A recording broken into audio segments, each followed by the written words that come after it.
we're talking a lot about funding that was restored in the legislative proposal, and let's just be clear. I've said this a couple times already, except different terminology, but the governor's budget was definitely, we can agree, and I know you all do, but it was hogwash.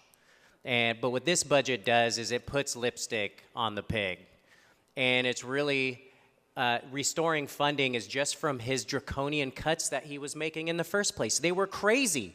He proposed to cut foster care programs. He proposed to cut school programs for kids with disabilities. He proposed so many draconian cuts that are going to impact everybody. You couldn't do any worse. It was literally impossible to pass something worse than what the governor handed us. So in one way, I thank my colleagues for actually doing the work and proposing a budget, but this budget is still pretty bad. And I'm going to highlight a couple things. One thing it does is Californians ought to know that gas tax is going up again in July. Every working class individual is going to be negatively impacted by that starting July once again. And the funding in this budget continues to divert that gas tax to go pay for bike lanes and bus stops, not for the roads.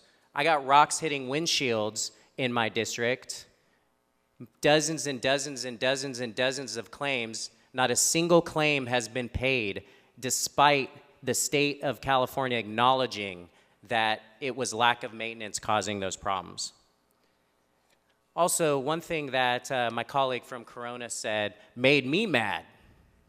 He made me mad when he talked about the Embassy Suites at San Quentin, $360 million going to San Quentin, and yet, just again, I'm going to say it again, $339 million cut from preschool programs for kids with disabilities. That is the decision you're making today when you vote on this budget. So with that, I recommend a no vote, but that's what you're voting for if you vote yes, and hopefully you won't do that.